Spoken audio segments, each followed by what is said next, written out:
আচলতে চোৰে দেখে চোৰত ঠেং এটা আমাৰ যোজনাই আছে অসমীয়াত সাপে দেখে সাপক ঠেং চোৰে দেখে চোৰত ঠেং কংগ্ৰেছে ইমান বছৰ চোৰ কৰিলে 55 से 55 तक वो लोग चोर किया देश का प्रॉपर्टी को लूट किया ये कांग्रेस दल इसलिए वो लोग एनी टाइम हर टाइम चोरे देखते हैं मैं कलो कि प्रति समय चोरे देखि থাকে আচলতে তেওঁলোক মহান চোৰ স্বাধীন ভাৰতৰ আটাইতকৈ ডাঙৰ চোৰ হ'ল কংগ্ৰেছ দলটো চোৰো নহয় আৰু তেওঁলোকে আৰু ঠগ প্ৰবঞ্চকো 420 কেছো আছে তেওঁলোকৰ সব আছে সেইটো দলৰ কোনো ডিসিপ্লিন নাই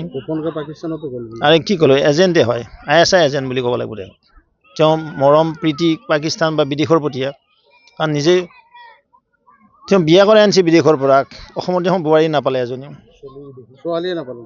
নাপালে তো তেওঁ অসমৰ জাতিক ইমানেই ভাল পায় অসমৰ এজনী ছোৱালী নাপালে তেওঁ যদি ক'লে হয় আমাক আমাৰ গাঁৱৰ পৰা এজনী দিলো হয় নহয় বোলে মই বিদেশত যাব লগা হৈছে তেওঁ বিদেশ প্ৰীতি বেছি তেওঁৰ মই ভমলাটিৰ পৰা এজনী ছোৱালী দিলো হয় চাই যাকে নহওক আৰু কিন্তু কথাটো হ'ল কি গৌৰৱ গগৈ ডাঙৰীয়াই অনবৰত চোৰ দেখি থাকে কাৰণ তেওঁ নিজেই চোৰ যে কাৰণ তেওঁৰ দলটো চোৰ আৰু তেওঁলোকে কি কৰিলে বিদেশ প্ৰীতি খুব পাকিস্তানত বেআইনী বান্ধিব গৈছে তেওঁ পাকিস্তানত তেওঁৰ আলহী আছে তেওঁৰ মিছেজ থাকে তেওঁ যায় ভাৰত চৰক অৱগত নকৰে প্লাছ তেওঁ ক'ৰবাৰ পৰা বিয়া কৰে বা লণ্ডন নে ক'ৰবাৰ আনছি ইংলিছ কোৱা জাতিৰ প্ৰতি তেওঁলোকৰ কোনো শ্ৰদ্ধা নাই ভক্তি নাই সেইকাৰণে আপোনালোক চোৰ বুলি কৈছে চোৰে চোৰ ঠং দেখা নাই তেওঁ নিজেই চোৰ তেওঁৰ দল চোৰ কংগ্ৰেছ দলটো চোৰৰ দল মই কৈছো জাতিৰ প্ৰতি কিমান দায়বদ্ধ আছে ক'ত দায়বদ্ধতা আছে বিগ জিৰো যদি দায়বদ্ধতা থাকিলে হয়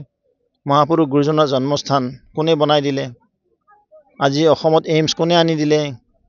আজি অসমত যে ইমান আন্তঃগাঁথনি হ'ল কোনে আনিলে তেওঁলোকে এনে মিছা কথা ক'ব কংগ্ৰেছ দলে মানে মিছা কৈ শাসন চলাই আছিল তেওঁলোকে সদায় মিছাৰ আশ্ৰয় লৈ মিথ্যাচাৰ কৰি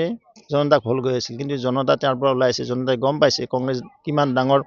ভ্ৰষ্টাচাৰী সীমাহীন দুৰ্নীতিৰ লগতে কংগ্ৰেছ দলে যে একো কৰিব পৰা নাছিল এই কথা প্ৰতিজন অসমীয়া জানে প্ৰতিজন ভাৰতবৰ্ষৰ মানে ভাৰতৰ নাগৰিকে জানে